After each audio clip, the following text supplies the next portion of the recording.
Merci beaucoup ce matin ou ce soir d'avoir permis qu'on vienne dans vos maisons et dans vos téléphones et dans vos tablettes, dans vos ordinateurs pour partager un peu la parole de Dieu. La parole de Dieu ce soir va se baser sur l'essentiel, sur les prières. Donc je sais que la plupart de nous, on a entendu beaucoup de fois parler de prière, prière, prière, prière. Et il faut prier, il faut prier. Donc ce soir, je ne veux pas dire quelque chose de nouveau. Mais je vais essayer de reconstruire un peu certaines bases dans notre vie prière. Il y a la plupart des gens qui disent qu'ils connaissent prier, mais ce soir, on va voir si vraiment tu maîtrises certains principes de prière. Donc, il faut essayer de garder ta Bible à côté parce qu'on va lire beaucoup de choses.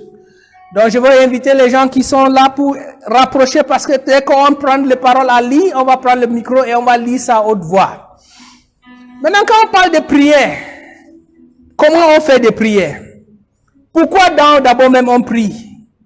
Est-ce qu'on a pourquoi on prie? Quand j'étais en train de me demander pourquoi les gens prient, je me suis rendu compte qu'il y a presque 5 raisons principalement pourquoi on prie. Et ce soir, ça ne veut pas être le sujet de mon thème, mais je veux partager les 5 sujets pourquoi nous on prie. Et ensuite, on va donc entrer dans les 9 sujets de prière principalement. Quelles sont les choses? On doit prier pourquoi? Quels sont les sujets qu'on va donc abattre dans les prières? Et quand j'étais en train de me demander, la première des choses pourquoi on prie, c'était, la raison pourquoi on prie, c'était Dieu demande qu'on prie pour avoir une discussion avec lui, une rencontre avec lui. Un fellowship avec lui, quoi. Une discussion, un ensemble avec lui.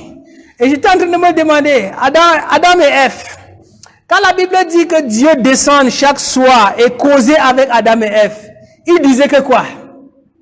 Quand toi tu entres dans le lieu de prière, tu dis quoi avec Dieu? Est-ce que c'était seulement Dieu, donne-moi ça, Dieu, donne-moi ça, Dieu, donne-moi ça? Ou tu as quand même un bon temps avec Dieu, un temps de discussion, un temps de communion avec le Seigneur. La première raison pour laquelle on doit prier, c'est d'avoir cette communion avec Dieu. Quand Dieu descendait chaque matin, il voit Adam, il voit Ève, il cause avec lui, il se communique, il se discute, il se fait des choses. Et c'était ça la prière. Mais tu sais, aujourd'hui, nous, on a transformé le prière. Maintenant, c'est seulement Dieu, donne-moi ça, Dieu, donne-moi ça, Dieu, donne-moi ça. Il n'y a pas ce rapport encore avec Dieu. En fait, je vais vous poser une question. Supposons que tu as 2 enfants à la maison. Et quand tu rentres le soir, un des enfants vient et peut dire, papa, donne-moi un biscuit, papa, donne-moi le bonbon, papa, viens, on va taper à l'école, venez taper la personne, venez faire telle chose. Comment tu vas réagir avec ces genres d'enfants? Ou il y a d'autres enfants, quand tu rentres, il vient, il te dit, papa, bonsoir, comment était ta journée? Est-ce que c'était bien? J'ai pas enlevé tes chaussures? Est-ce que tu as besoin de l'eau à boire? Est-ce que tu as besoin? Et il te voit, il te pose des questions, il communique avec toi. Si c'est toi Dieu, parmi les 2 enfants là, tu vas beaucoup l'aimer laquelle? Tu sais, plupart du temps, nous on pense que Dieu est là comme un gap, comme une machine. Quand on parle là-bas, on télécharge des choses. On n'a pas le temps de communion avec lui, de discuter avec lui. Et c'est ça l'essentiel de prière. C'est pas seulement demander. Il faut pas être comme les enfants que quand tu rentres à la maison, l'enfant te demande donne-moi. Il faut pas que ton prière soit être donne-moi. Il faut que d'abord ton prière être une communion avec notre Seigneur. Est-ce que tu as assez de temps à communiquer avec ton Seigneur? La deuxième raison pour laquelle on prie, pourquoi on prie, je suis en train de dire que je ne veux pas donc entrer dans trop de choses, mais dans les essentiels des choses. La deuxième raison, c'est pour donc avoir Dieu comme quelqu'un de fidèle. Quand tu as un problème dans ta vie, tu amènes ça où? Il y a certains gens, quand ils ont des problèmes, ils l'amènent ça chez des féticheurs.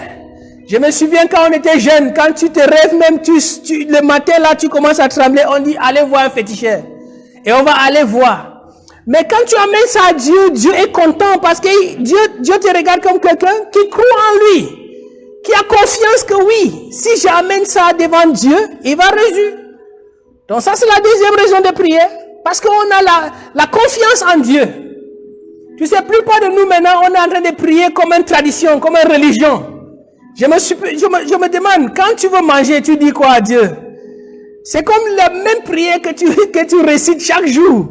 Donc ça a devenu maintenant une culture. Ce n'est pas quelque chose encore de l'engagement, de croire que si je fais, Dieu va m'entendre.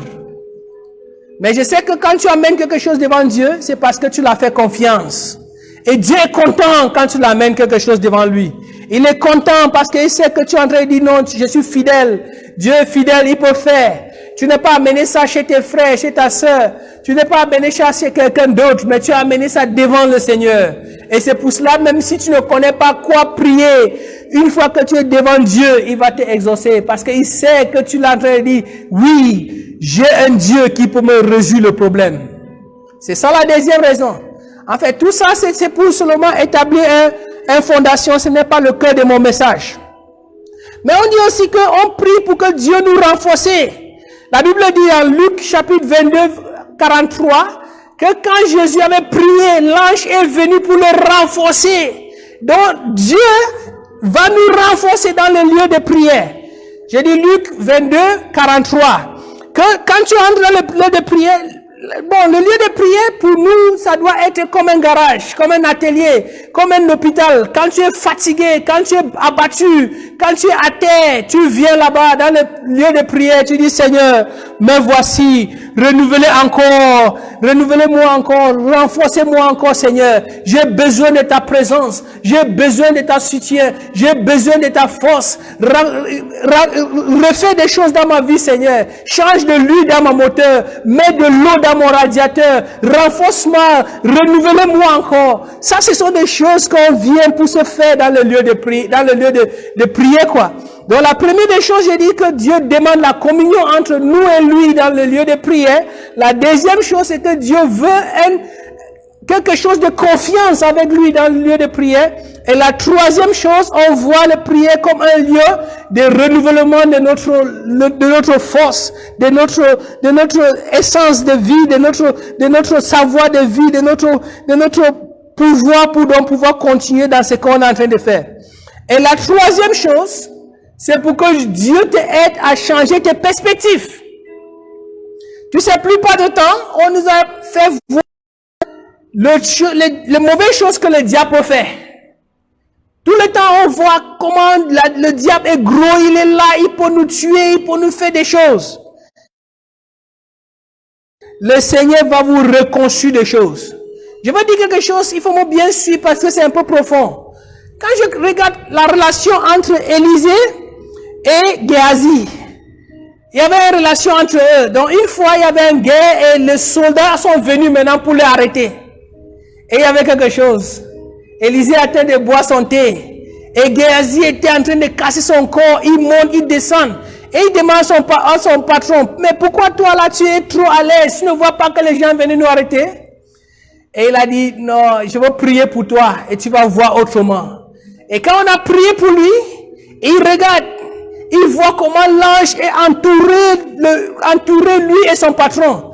Lui, il a rejoint aussi le bois de thé. Donc, dans le lieu de prière, Dieu va changer ton perspective. Qu'au lieu de voir l'ennemi qui est plus grand, Dieu va te renforcer de voir maintenant comment lui, il est plus grand pour te soutenir dans tout ce que tu es en train de traverser. Donc, dans le lieu de prière, Dieu va t'aider de focaliser pas sur le problème, mais sur les choses de Dieu. Maintenant, entre-temps, tu ne veux pas donc réagir à une sorte de lutter contre l'ennemi, mais tu vas réagir pour avoir maintenant la présence de Dieu qui vient dans le lieu de prière pour te renforcer, de faire face à tous les différents défis que tu es en train de se traverser. Donc voilà la quatrième chose, la quatrième raison pour laquelle on doit prier, pour que Dieu change notre perspective, pour que notre perspective, notre focus est à Dieu, pas au diable, pour que notre focus est dans ce que Dieu veut qu'on fait pour changer notre situation, pas dans les choses qu'on est en train de vouloir faire pour éviter les ennemis. Hallelujah. Et la cinquième chose, j'ai fait par exprès de laisser ça cinquièmement, parce que plupart du temps, c'est ça qu'on fait le premier. Les gens, on vient pour demander. Après avoir communion avec Dieu, après avoir vu Dieu comme ton secours fidèle, après avoir demandé que Dieu change tes perspectives, après avoir vu le lieu de prière comme là où tu peux aller changer et renouveler ton énergie, tu peux maintenant présenter tes doléances devant Dieu. Quand tu présentes maintenant tes doléances devant Dieu, Dieu va réagir. Je reprends maintenant l'enfant qui vient, que son papa rentre le soir. Il dit, papa, est-ce que je peux changer, est-ce que je peux enlever ton chaussette? Est-ce que je peux te donner à boire? Est-ce que je peux, si tu continues à chanter la louange de Dieu, tu chantes louange de Dieu, c'est Dieu maintenant qui va être préoccupé de tout ce que tu es en train de demander. Avant même que tu demandes quelque chose, Dieu va sentir et faire pour toi. Parce qu'il ne veut pas que quelque chose te dévie dans les communions que tu es en train d'avoir avec lui. Mais si tu viens tout le temps seulement demander, quand tu viens, môme, il va te dire, non, je sais déjà. Mais il faut donc concentrer beaucoup de notre temps en regardant le Dieu, en fixant notre yeux devant Dieu, en disant, Seigneur, on n'a pas venu pour demander ce soir. On s'est venu ce soir seulement pour te louer. On est venu ce soir pour te adorer. Et on va seulement t'adorer sans demander quelque chose. Il faut avoir ce comportement avec Dieu. Adorer au fond de toi sans demander quelque chose. Et quand tu cultives ces relations, cette habitude de venir louer Dieu, adorer Dieu, louer Dieu, adorer Dieu, c'est Dieu qui va commencer à chercher les différentes choses dans ta vie que tu en as besoin et commencer à régler. Mais si tu viens seulement pour demander, entre-temps, Dieu va être, c'est genre de l'enfant qui me demande seulement, c'est comment? Donc je vous encourager, si tu rates tout ce que je dis ce soir, il faut rassurer que tout ce que tu fais dans ta vie, prends peut-être 70% de ton temps à adorer Dieu, à avoir une communication avec Dieu, à écouter Dieu, à le adorer, à le chanter son louange. Et après maintenant tu peux dire, Seigneur, voilà mes doléances. Si même tu ne poses même pas tes doléances, après avoir bien adoré Dieu, il va peut-être occuper de tes doléances. Je me souviens de Paul et Silas, quand il était en prison, il était en train de chanter toute la nuit. Mais je sais, entre toi et moi, quand on est en prison maintenant, est-ce qu'on chante? Est-ce qu'on compte à Dieu? Est-ce qu'on voit que Dieu peut nous sauver? Quand tu es dans un problème, ta visage, tu sais, tes visages comme ça, là, les gens te saluent, tu ne réponds même pas. Mais Paul et Silas, dans un lieu difficile, ils ont commencé à louer Dieu. Louer Dieu, c'est 2 fois prière. C'est le pluriel de prière. Si tu veux que Dieu agisse plus vite, il faut chanter son louange. Alléluia. Alléluia. Alléluia. Maintenant, je vais vous donner 9 sujets de prière que il faut jamais oublier ça dans ta vie. Et je vais vous encourager de bien noter, parce que c'était ça l'objet de mon prédication ce soir. Les 9 sujets de prière principalement importants dans ta vie.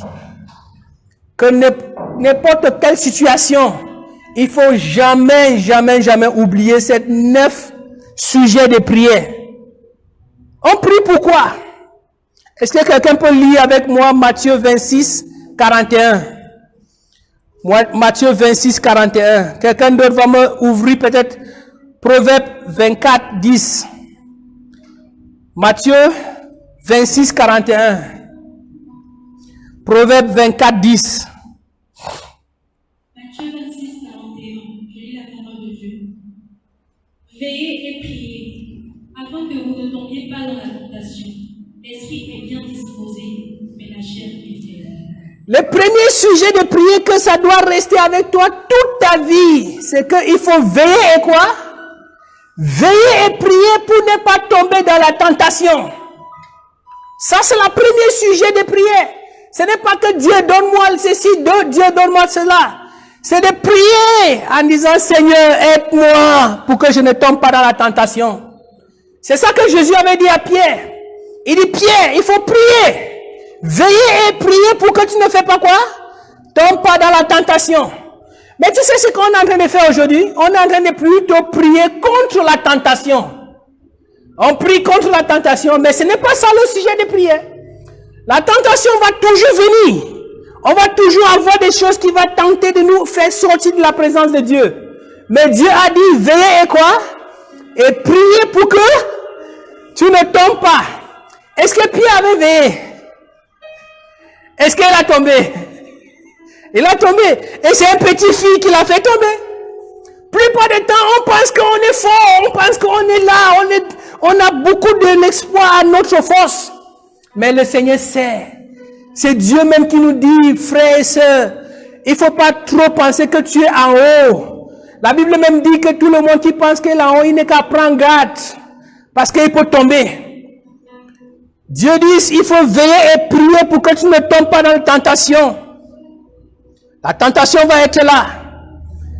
Tu sais, quand je dis aux jeunes, il faut faire attention, il ne faut pas trop visiter les garçons, il ne faut pas trop visiter les filles. Tu dis non, je sais, je suis un homme de prière. Pierre était un homme de prière. On lui a dit, veillez et priez pour que toi, tu ne tombes pas le jour de tentation. Est-ce qu'on prie ces gens de prière aujourd'hui à l'église? L'église est remplie maintenant seulement avec des gens qui tuent les démons. Les gens qui demandent, Seigneur, bénis-moi, Seigneur, donne-moi, Seigneur, donne-moi, Seigneur, donne-moi. Et petite tentation, on tombe. Même dans ce genre de choses, même le diable n'envoie même pas son gros général dans ses armées. Il envoie un petit démon. Petit. Comme on avait fait avec Pierre. Un petit fille. Et Pierre n'a même pas refusé une fois. Il a refusé combien de fois? 3 fois. Parce qu'elle a refusé de faire quoi? De prier. Lis-moi encore Matthieu 26, la voix. Oh, je l'aime ce passage. Matthieu 26, 41. Oui. Veillez et priez.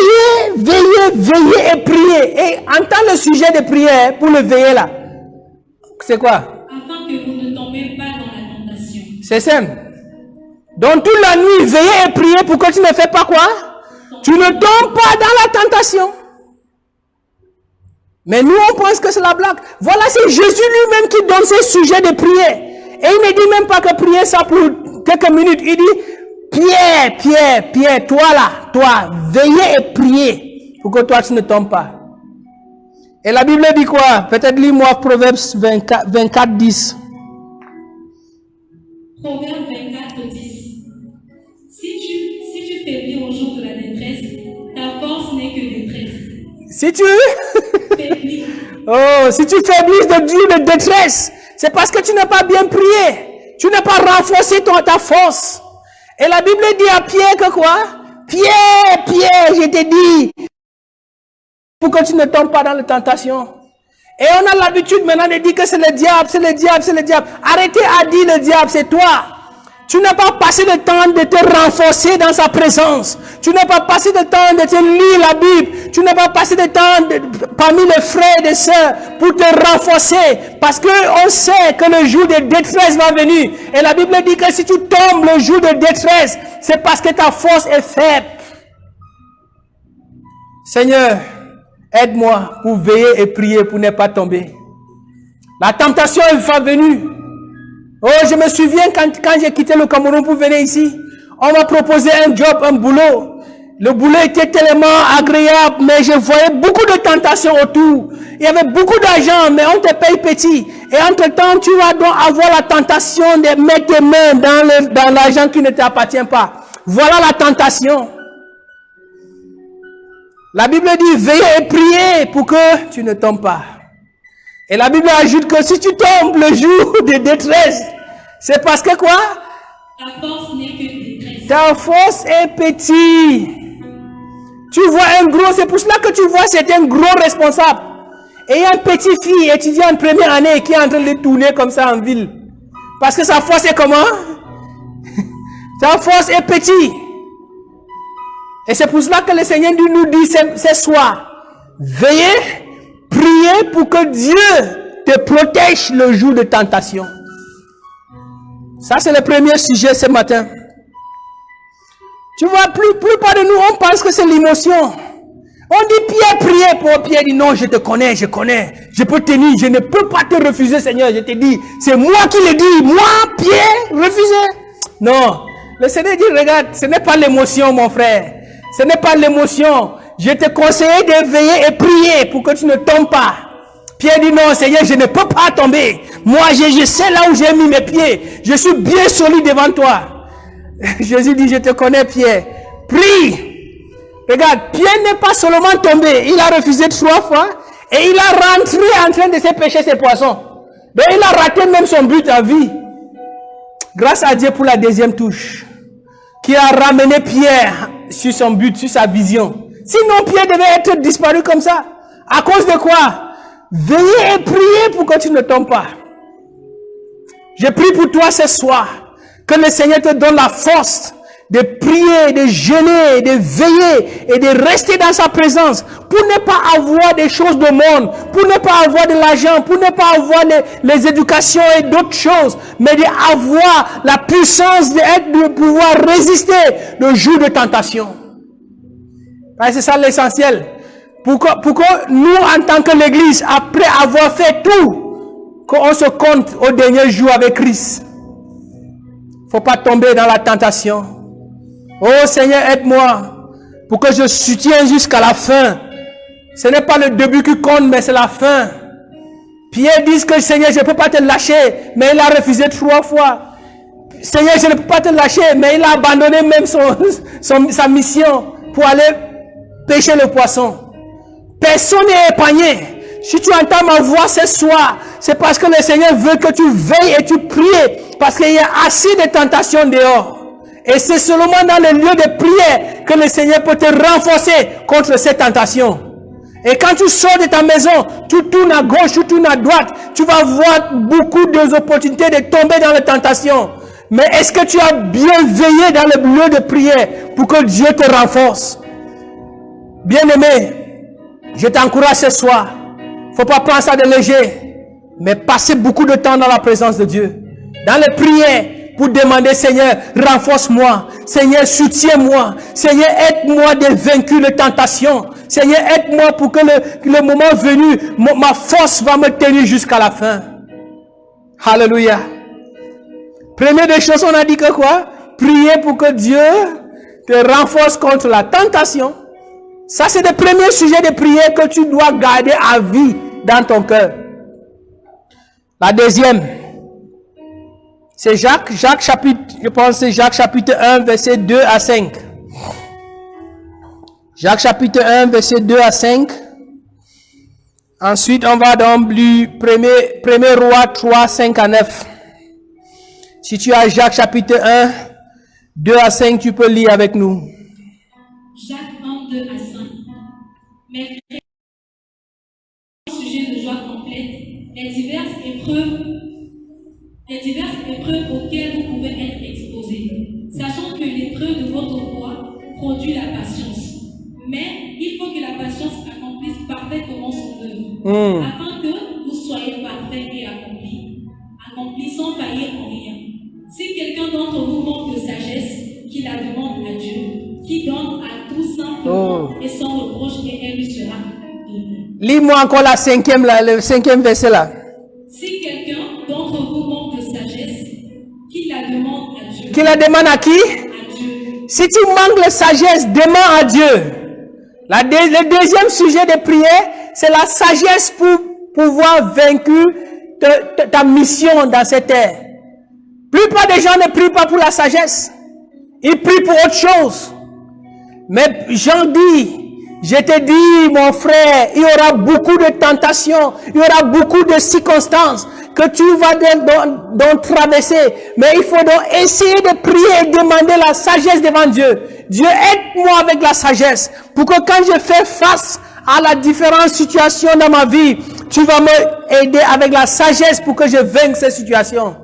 La plupart de nous à l'église, on n'agit pas avec la sagesse. Parce qu'on ne demande pas la sagesse au Dieu. Quand on vient devant Dieu, c'est donne-moi chaussures, donne-moi machin, donne-moi de l'argent, donne-moi Marie est trop tardue. Oh, je n'ai pas encore vu ma femme, je n'ai pas encore eu de l'argent, je n'ai pas encore eu ceci, cela. Mais voilà ce que Jean est en train de nous demander. Priez mes frères, mes sœurs, demandez la sagesse. Simple. Sagesse. C'est ça que le Seigneur veut qu'on prie pour demander. Mais on passe notre temps à demander autre chose. Seigneur, donne-moi la sagesse. Tu peux aller à l'école, tu sors avec beaucoup de diplômes et tu fais toujours des bêtises, comme je vois avec tous les professeurs qui sortent et ils font toujours des bêtises. On peut passer dans tous les établissements, mais si on n'a pas la sagesse de Dieu, si on n'a pas donc garder la sagesse de Dieu dans notre cœur, on ne peut pas traverser cette vie. Parce que la vie est très très compliquée. Les choses que le monde-ci va nous faire face, ça demande une sagesse divine de y traverser. Et quand tu es en train de traverser des problèmes, il faut demander la sagesse de Dieu. Parce que sans ça, tu vas réagir autrement. La Bible dit que Joseph était condamné en prison. Il était là. Il a prié pour 2 personnes. Et il a dit aux gens là, quand vous sortez, souviens-vous de moi. Et le gars a oublié. 2 ans, 3 ans, même combien de temps. Même si c'était toi, tu vas commencer à parler contre Dieu, à parler contre le gars. C'est comme ça les Égyptiens. Voilà quelqu'un que je l'ai aidé. Vous venez me aider aussi, il ne aide pas. Il faut demander la sagesse. C'est un problème qu'on est en train de traverser maintenant. C'est pas parce que Dieu ne veut pas qu'on sorte de ça. Peut-être on a demandé seulement qu'on a plus de sagesse pour mieux gérer notre présence. Je suis en train de seulement imaginer que si peut-être le gars l'avait dit en Pharaon que non, je connais un Joseph, et on amène Joseph, on dit Joseph, tu faisais quoi? Il dit non, j'étais le chef de berger de Potiphar, machin. On va te dire donc, à partir d'aujourd'hui, tu vas être mon berger aussi. Mais il faut avoir la sagesse de Dieu, d'avoir l'heure de visitation de Dieu. De connaître que non, voilà mon heure de visitation. Sinon, n'importe quoi qui vient dans ta vie, tu vas prendre. J'étais au Cameroun dernièrement, on m'a appelé pour un boulot au Ghana.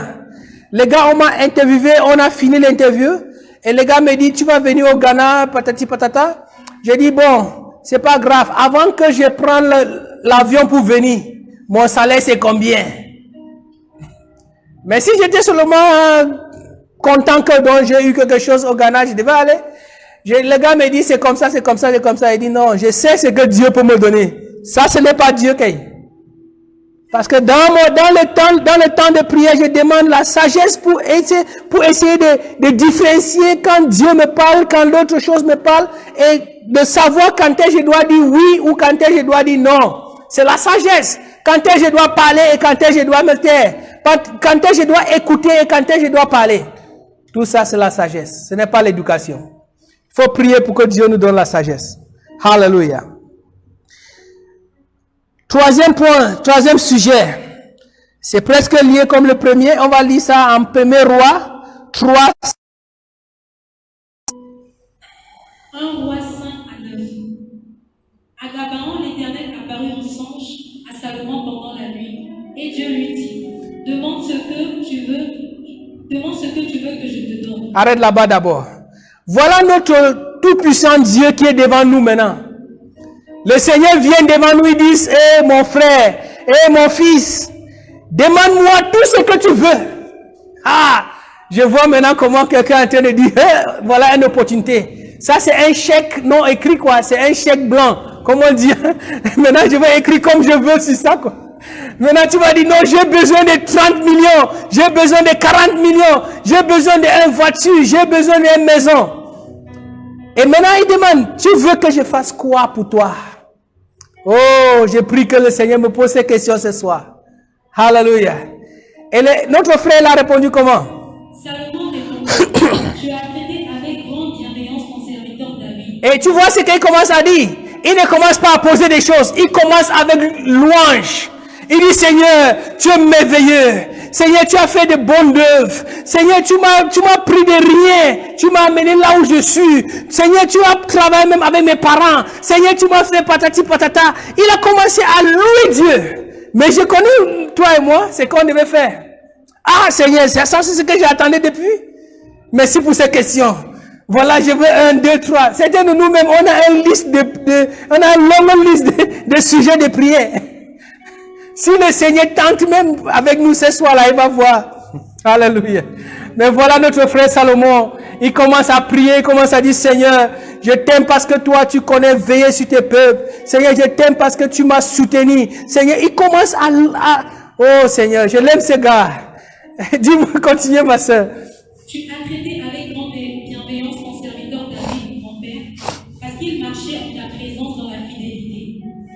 justice et dans la droiture de cœur envers toi. Tu lui as conservé cette grande bienveillance et tu l'as donné un fils qui est assis sur le trône comme on le voit aujourd'hui. Maintenant, éternel mon Dieu. Maintenant, après avoir loué le Seigneur jusqu'à voir ce qu'il demande. Tu as fait régner ton serviteur à la place de David, mon père. Et moi, je ne suis qu'un jeune homme, je n'ai point d'expérience.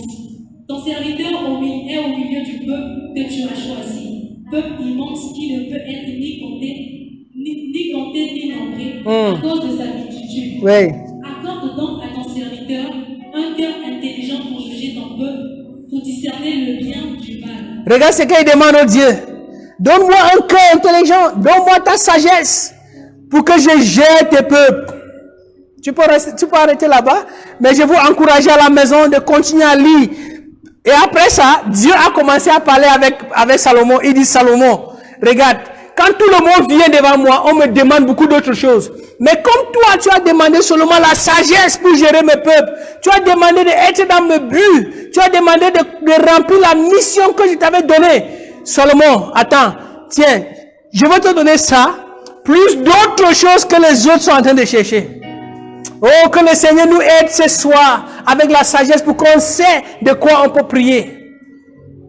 Combien de fois on peut prier en disant que Seigneur, oh Seigneur, voilà Chess, donne-moi Chess, pour que les gens de Chess te croient. Donne-moi de la capacité d'aller peut-être à Touba et prêcher ta parole. Donne-moi le temps d'aller à Chihuahua. Donne-moi ces jours, Seigneur, 2 ans. Donne-moi, Seigneur, je veux quelqu'un, je ne sais pas, Seigneur, mais donne-moi un cœur de serviteur. Donne-moi quelque chose que je peux faire quoi pour toi, Seigneur? Donne-moi ce que je peux faire pour toi. Donne-moi la force pour que ce que tu m'as mis dans ma main là, je peux faire ça avec beaucoup de sagesse. Combien de fois nous on prié ce genre de prière, frères et sœurs? Bien-aimés, je vous encourage ce soir. Il faut connaître comment prier dans le lieu de prière. Il ne faut pas seulement venir demander. Dieu, ce n'est pas une machine de gap qu'on va seulement aller là-bas demander des choses. Mais il faut demander quand même des choses qui vont avancer le royaume de Dieu. Voilà Salomon, il dit, je ne veux pas être, je ne demande pas ni l'or ni argent. Mais ce que je demande, c'est un cœur que je peux servir tes peuples que tu m'as donné. Oh Seigneur, donne-moi ce genre de sagesse. Que quand tu vas me demander ce que je veux dans ma vie, je veux répondre avec beaucoup de sagesse. Donne-moi cette ouverture de l'esprit, Seigneur, que quand tu vas me demander quelque chose, je ne veux pas être égoïste de demander à moi des choses que ça peut servir tes peuples ici. Donne-moi, Seigneur, ce cœur, l'esprit, que quand tu vas me demander ce que je vais demander ce que si tu me donnes, ça va édifier le peuple de Christ. Ça va avancer ton royaume ici, Seigneur. Ça, c'est des sujets de prière que je vous en train de donner ce soir. Alléluia. Et sur Salomon, si tu lis ça, tu continues, c'est une bonne discussion avec Dieu. Dieu lui dit que, hey, mon frère, mon fils, quand les gens viennent pour moi là, ils ne me demandent pas ça, ils demandent autre chose. Mais comme tu m'as demandé, je vais te donner plus. C'est pour cela que la Bible dit, je pense que c'est dans Matthieu 6, 33. Ils disent, quelqu'un peut me chercher ça, je l'aime ce verset. Je ne sais pas comment dire ça peut-être en français. Matthieu 6, 33, je pense.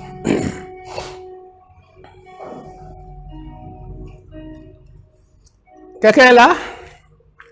Matthieu 6, 33.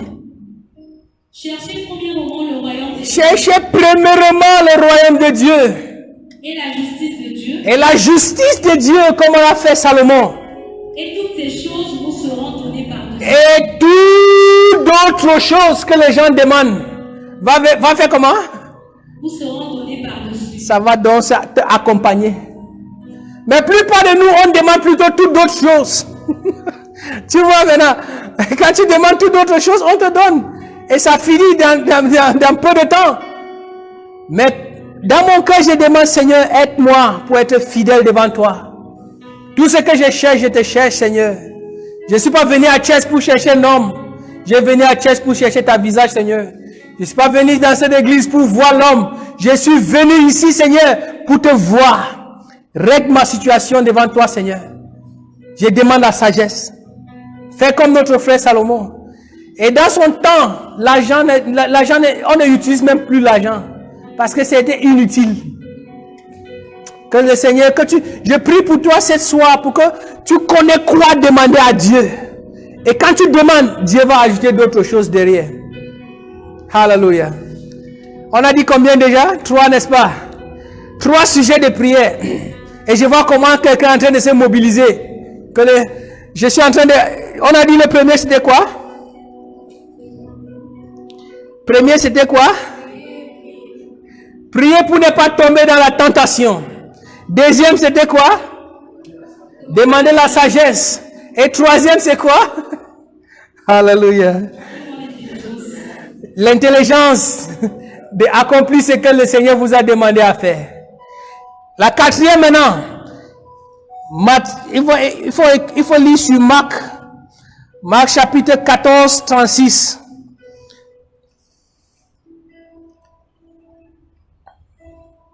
Marc chapitre 14, 36, c'est là-bas qu'on va prendre notre 4e sujet de prière. Marc 14, 36.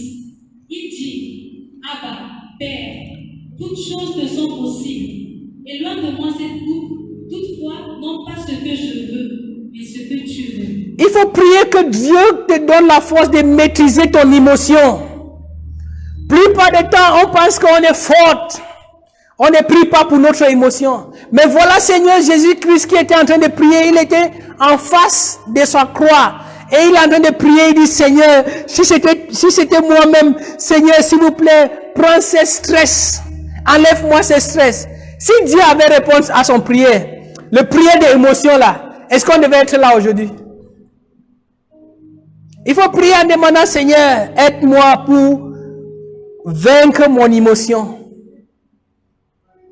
Il dit, Seigneur, je ne veux pas. Je ne veux pas aller à la croix. Je veux pas. Ce que je vois là, c'est difficile. Je peux pas, je ne peux plus. Et c'est comme ça, la plupart des gens, on pense que c'est l'émotion qui peut nous gérer. Non, c'est pas ça. Tu sais, je veux vous dire quelque chose qui est tellement profond ce soir. Jésus-Christ il était un exemple de pouvoir. Lui, s'il ouvre sa bouche, les choses peuvent se faire. Je vais vous démontrer ça. Lis-moi Jean chapitre 18, verset 6. La Bible dit que le Seigneur Jésus-Christ avait toutes les forces du monde. Il peut même demander que l'ange vienne. Il peut même faire plusieurs choses. Plupart de nous, on ne passe pas assez de temps pour prier pour notre émotion. On pense qu'on a déjà maîtrisé. Mais nous, notre émotion est toujours avec nous. On est là, Jean chapitre 18, verset 6. Jean 18, le verset 6. Lorsque Jésus leur eut dit, c'est moi, ils reculèrent et tombèrent par terre. La Bible dit que lui, il était assez puissant que quand les gens sont venus pour l'attraper, on a demandé, qui est Jésus parmi vous? Il dit, c'est moi Jésus. Tout le monde est tombé. Tu vois à quel point il avait cette force et cette puissance. Et il n'est pas utilisé. Il le suit pour aller mourir sur le croix. Et tu penses que c'était quelque chose de facile? Nous, on est en train de trop agir. On pense qu'on est fort. Et quand on a attrapé Jésus, Pierre a fait quoi? Il a enlevé son couteau, commencé à couper les oreilles des gens. Et Jésus a dit, regarde mon frère, ce n'est pas l'affaire de couper des oreilles. Si c'était l'affaire de couper des oreilles comme ça, je devais peut-être appeler les anges pour venir détruire tout le monde ici. C'est pas émotion. C'est mon destin de suivre. Donc il faut toujours prier en demandant, Seigneur, aide-moi de vaincre sur mes émotions. Aide-moi, Seigneur, de vaincre sur mes émotions. Je ne veux pas, Seigneur, pour que mes émotions continuent à prendre de plus grands côtés de moi. Mais donne-moi la force. Alléluia. Maintenant, je veux rapidement faire des choses et après, on va terminer. Je pense dans l'autre là, la 5e point, je vais aller plus rapide. Il faut prier pour les gens qui te persécutent. Matthieu 5, 44. Il faut toujours prier pour eux. Prier pour les gens qui te persécutent. 6e point, c'est prier pour les autres. Il faut avoir l'esprit d'intercession. Il faut toujours prier pour les autres, prier pour les autres, prier pour les autres. Ça, c'est en 1 Timothée 2, 1 à 3. Priez pour les autres. Priez pour les autres. 7e point, je pense c'est Éphésiens 1, 17. On va lire l'autre là, il faut lire ça. Éphésiens 1, 17. Afin que le Dieu de notre Seigneur Jésus-Christ, le Père de gloire, vous donne un esprit de sagesse et de révélation dans sa connaissance. Seigneur, donne-moi l'esprit de révélation de ta connaissance. Ouvre mes yeux. Ouvre mes yeux pour voir mieux de toi. Comme Paul dit, il dit, accroît dans moi, Seigneur. Ça, ce sont les sujets dans le lieu de prière. Comme à cause de temps, je vais aller un peu vite. Et le 8e, c'est quoi? 8e, ça se trouve dans Éphésiens chapitre 6, verset 12. C'est les prières de guerre. La Bible dit qu'on doit lutter contre... Tu peux lire ça, ma soeur. Éphésiens 6, 12. Car nous n'avons pas à lutter contre la chair et le sang, mais contre les dominations, contre les autorités, contre les princes de ce monde de ténèbres, contre les esprits méchants dans les lieux célestes. Alléluia. Il ne faut pas être tout le temps gentil avec les gens, gentil avec les diables. Parfois aussi, il faut prendre peut-être tes âmes spirituelles et lutter aussi contre ces genres de gens. Voilà aussi un autre sujet de prière. Et le 9e sujet de prière, on va lire 2 passages. Hébreux chapitre 4, verset 16 et Lamentation 3, 22. Hébreux chapitre 4. Et la dernière verset qu'on va lire, je pense que quelqu'un d'autre va me chercher. Psaume 136. Tu ouvres, tu me gardes, Psaume 136. On va terminer avec ça. Maintenant, Hébreux chapitre 4, verset 16. Hébreux chapitre 4, verset 16. Approchons-nous donc avec assurance du trône de la grâce, afin d'obtenir miséricorde et de trouver grâce pour être secouru dans nos besoins. Alléluia. Il faut toujours prier pour la miséricorde de Dieu. Seigneur, aide-moi avec ta miséricorde. Ta miséricorde, Seigneur, je suis là à cause de ta miséricorde. Continue à me donner ta grâce, ta miséricorde, Seigneur. Ça, c'est une autre prière. Sans la miséricorde, sans la grâce de Dieu, on est nul. Et on va commencer à penser qu'on est là. Le plus grand homme de Dieu, la seule prière qu'il prie chaque jour. Moi, je prie ça chaque jour. Donne-moi ta miséricorde, Seigneur. Parce que je fais des choses. Je mène une vie que les gens peuvent regarder et croire quelque chose d'autre. Quand je ouvre ma bouche pour prier, si le Seigneur ne me donne pas sa miséricorde, je peux dire des choses qui peuvent détruire des villes. C'est pour ça que je dis, Seigneur, il faut que ta miséricorde soit être dans ma vie. Lamentation 3, 22. 22.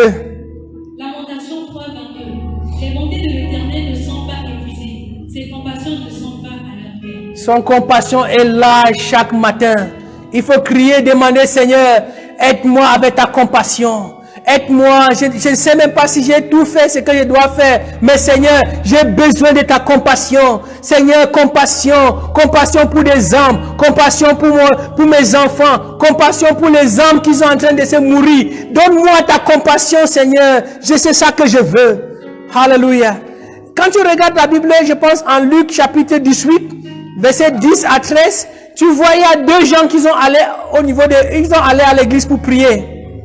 Et il y a un qui est en train de dire que non, Seigneur, je ne suis pas comme celui-là. Je suis patati patata. Mais l'autre là, quand il est venu, il a dit, Seigneur, aie pitié de moi. Aie pitié de moi. Et la Bible dit, Jésus lui-même dit, la personne qui a prié cette prière-là, c'est lui qui a touché le ciel le plus. Alléluia. Combien de minutes? Ah, pardon? C'est bon déjà. Maintenant, je vais donner ça comme un bonus pour nous. Psaume 136, verset 1 jusqu'à 26. Maintenant, comme tu ne dois pas lire à haute voix, tout le monde va ouvrir les Bibles. On va lire ça ensemble. Toi, tu vas lire la première partie. Le reste des gens vont lire la deuxième partie. Psaume 136, le verset 1. Louez l'Éternel, car il est bon. Reste là-bas. Quand il est bon. Les autres maintenant lisent la deuxième partie. Donc tu n'as pas besoin de prendre peut-être lire un peu parce qu'on a arrêté, n'est-ce pas? On n'a pas arrêté. Donc Donne-lui un autre micro. Parce que je veux qu'on voit ces genres de prières. Tu te souviens quand le peuple d'Israël partait à l'église, partait en guerre. Quand ils partent en guerre, ils commencent à lire ces sommes. C'est quand ils lisent ces sommes que tous les ennemis commencent à se dégager. Et c'est pour cela que je voulais qu'on termine avec ça. Parce que c'est très très puissant. Oui, vas-y. Psaume 136, le verset 2. Oui. Louez le Dieu Non, des dieux. vous n'avez pas bien compris ce que je veux qu'on lit. Commence d'abord encore. Psaume 136, le verset 1. Louez l'Éternel car il est bon. Complétez maintenant mon frère. Car sa miséricorde dure, Quand sa miséricorde fait comment? dure à toujours. Quand sa miséricorde fait comment? Dure à toujours. Donc c'est seulement ça que tu vas lire. Toi tu lis le reste des choses. Louez le Dieu des cieux car sa miséricorde dure à toujours. Tu ne lis pas la miséricorde, c'est son parti. Alléluia. Louez le Dieu des dieux. Car sa miséricorde dure à toujours. Louez le Seigneur des seigneurs. Car sa miséricorde dure à toujours. Celui qui fait de grands prodiges. Car sa miséricorde dure à toujours. Celui qui a fait les cieux avec intelligence. Car sa miséricorde dure à toujours. Celui qui a étendu la terre sur les eaux. Car sa miséricorde dure à toujours. Celui qui a fait les grands luminaires. Car sa miséricorde dure à toujours. Le soleil pour présider au jour. Car sa miséricorde dure à toujours. La lune et les étoiles pour présider la nuit. Oh God. Car sa miséricorde dure à Have toujours. mercy, Lord. Celui qui frappa les Égyptiens dans leur premier-né. Car sa miséricorde dure à toujours. Et fit sortir Israël du milieu d'eux. Car sa miséricorde dure à toujours. À Néphor et à Bora. Car sa miséricorde dure à toujours. Celui qui coupa en deux la mer rouge. Car sa miséricorde dure à toujours. Qui fit passer Israël au milieu d'elle. Car sa miséricorde dure à toujours. Et précipita Pharaon et son armée dans la mer rouge. Car sa miséricorde dure à toujours. Celui qui conduit son peuple dans le désert. Car sa miséricorde durera toujours. Celui qui frappa de grands rois. Car sa miséricorde durera toujours. Qui tua des grands puissants. Car sa miséricorde dure à toujours. Sion, roi des Amoréens. Car sa miséricorde dure à toujours. Et Og, roi de Bassan. Car sa miséricorde dure à toujours. Et Alléluia. donna leur peuple en héritage. Car sa miséricorde dure à toujours. En héritage à Israël, son serviteur. Car sa miséricorde dure à toujours. Celui qui se souvient de nous quand nous étions humiliés. Car sa miséricorde dure à toujours. Et nous Alléluia. délivra de nos oppresseurs. Car sa miséricorde dure à toujours. Celui qui donna la nourriture. Car sa miséricorde dure à toujours. Louez le Dieu des cieux. Car sa miséricorde dure à toujours. Amen. Alléluia. Alléluia. Ça, c'est l'une des prières que je prie chaque jour. Parce que quand tu demandes la miséricorde de Dieu, toutes tes faiblesses, toutes tes erreurs que tu as commises, Dieu commençait à vous voir devant lui avec miséricorde. Mais quand tu continues à demander seulement ce que tu veux, la miséricorde de Dieu n'est pas dans ta vie. Donc c'est l'une des choses que je vous encourage, les frères et sœurs, les bien-aimés, c'est pour toujours demander, Seigneur, que ta miséricorde veille sur ma vie. Donne-moi ta grâce, donne-moi ta miséricorde. Voilà les 9 sujets de prière, mes frères, qu'il ne faut jamais oublier dans ta vie. Il ne faut pas seulement venir pour demander à Dieu. Je terminerai à dire ces choses. Les mauvaises choses se produisent parce que les bons hommes ne passent pas assez de temps dans le lieu de prière. Que le Seigneur veille sur toi. Que le Seigneur continue à te donner la force de passer beaucoup de temps dans sa présence au lieu de prière. Que d'ici peu de temps, on va commencer à voir comment cet enseignement va te porter fruit dans ta vie. Au nom puissant de Jésus-Christ. Amen.